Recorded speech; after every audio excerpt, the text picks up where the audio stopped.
Hey, you guys, good morning, good morning, good morning. I hope you guys are having a great and blessed day. And so today, my study is going to be about provision. God has provided for you in each and every circumstances. Even when you are running away from your gift, even when you feel like your will is a little bit better than what God has already provided for you, God has already placed people around you to speak you back to him, to push you back towards him, to get you back on the right track. And all we have to do is listen. Don't worry about it. Like you are never so far out of God's reach that he can't touch you. And so even when you're trying to run away from the place that he's pulling you towards, God has still placed people there to say, hey, let's go back this way. Hey, let's not do it about this. So what I'm saying is, with provision comes a surrenderance. So we can't be so bullheaded. We can't be so hard-headed that we think our way is best. So with the provision that God has for us, we have to surrender to it. Galatians 6 and 9, let us not become weary in doing good, for at the proper time we will reap the harvest if we do not give up. Not yielding to God's provision is direct disobedience. I'm just putting it out there. It's saying that you have already given up on what you think God can do in your life. You've placed a limit on the things that you think God can handle, on the direction that you think God needs to take you in, for your gift or whatever that you're doing to succeed. Like you see a dead zone over here and you're like, oh well, I can't be utilized over here. I need to go over here where everything else is already booming, where I can really flourish. And God is like, no, I don't need you to flourish. I need me to flourish. I need my glory to come forth. So yes, I'm going to send you over into that dead zone so you can plant seeds, and those seeds will be watered by other people that you bring with you, or by you daily and consistently doing the things that I asked you to do. So now you're turning that dead zone into a life zone. So Galatians 6:12-13, that's why God makes it so that there is no question who gave you life. There is no question of whose glory is to be given.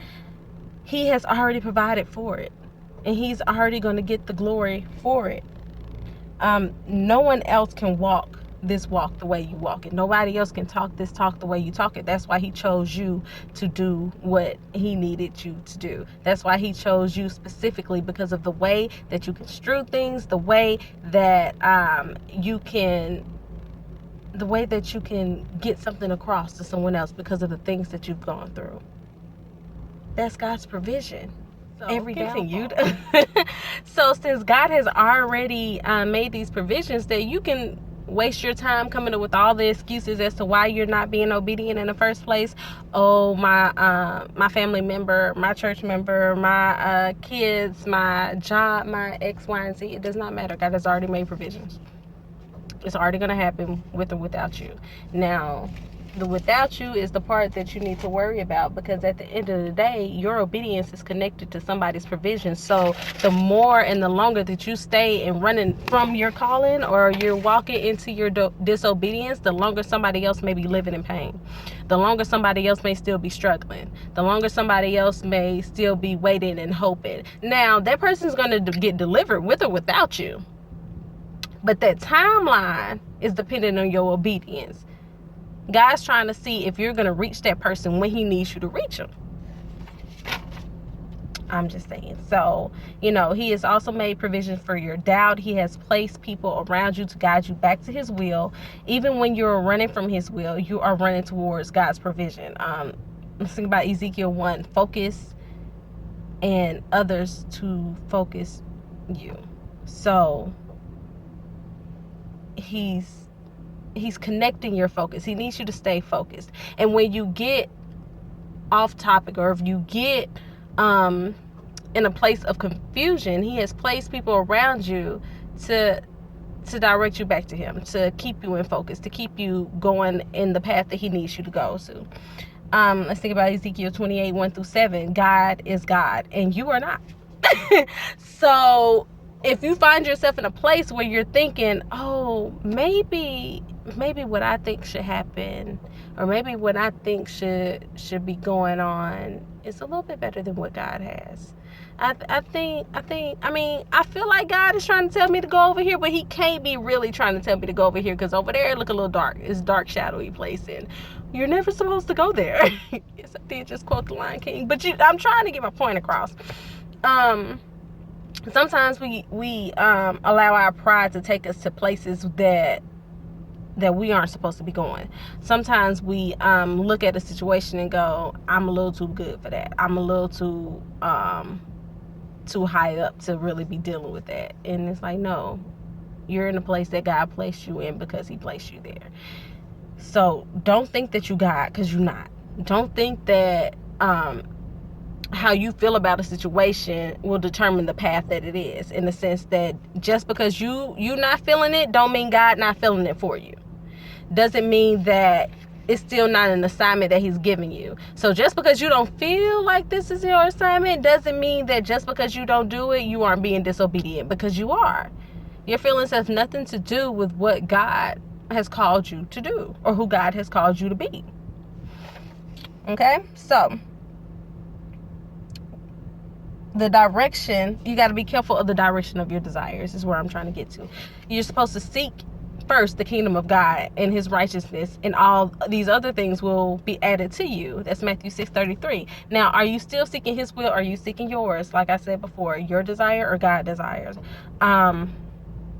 What will are you searching for? What are you running towards? God's will or your will? Sometimes we just have to be brutally honest with ourselves. Your obedience, like I said earlier, is connected to someone else's provision. So don't be so bullheaded that you're causing pain in somebody else's life. So 2 Timothy 1:7, God did not give you a spirit of fear, but of peace and of love and a sound mind. So let's get right to it. Pride that causes you to be disobedient to God is directly rooted in fear. So you may be thinking that, oh, what God is calling me to do is too big for me. What God is calling me to do, I can't handle it. That's fear. So you ignore it. So you run from it. That's pride. You're saying, oh no, I'm not good enough. I'm not this. Or you're saying, I'm too this, I'm too that, so I can't do it. That's pride, and that's fear. That's fear of failure. That's fear of not being enough. That's fear of being too much. Like, that it's all rooted in disobedience. It's all rooted in lack of trust for God. So what are your excuses? Like, are you laying in bed and not getting up to pray or talk to God? Are you afraid of your assignment? Are you afraid you're not going to do well at it? It looks like a lot.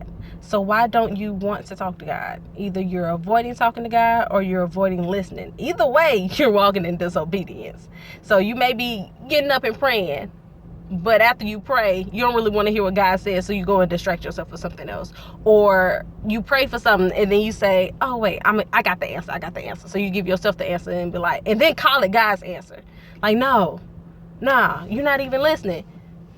Sometimes he answers right away and sometimes he doesn't. But sometimes you get up from that prayer and say, I feel like nothing has changed. Or I feel like, how I was feeling before I came in here is the right thing. And it's like, all right, you doing a lot of things with your feeling, but is it confirmed?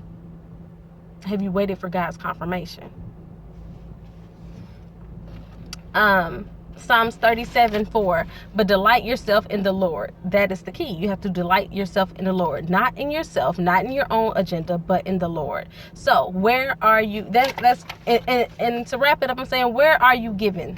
Are you giving into your will, or are you giving into God's? So if you aren't focused on God's will and where he wants you to pour your gift into, then you're taking from God and giving to self, and you'll always feel empty trying to give to a place that God did not ordain. So that is the end of my study. I just hope that you guys, take from this an understanding of your will versus God's will, and I hope you act accordingly. I know I need to work on it. I need to work on it big. My fear rests in my laziness. Okay, it is, and it's just being honest. That's how it shows up in my life. I get lazy. I go, oh, I'm too tired to do X, Y, Z. I got too much to do, so I just take a nap. Like, that's ridiculous.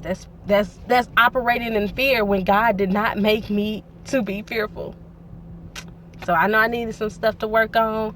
You guys need some stuff to work on, and I hope that this study gave you some good tools or some good perspective to go off of. Y'all have a blessed one. Bye.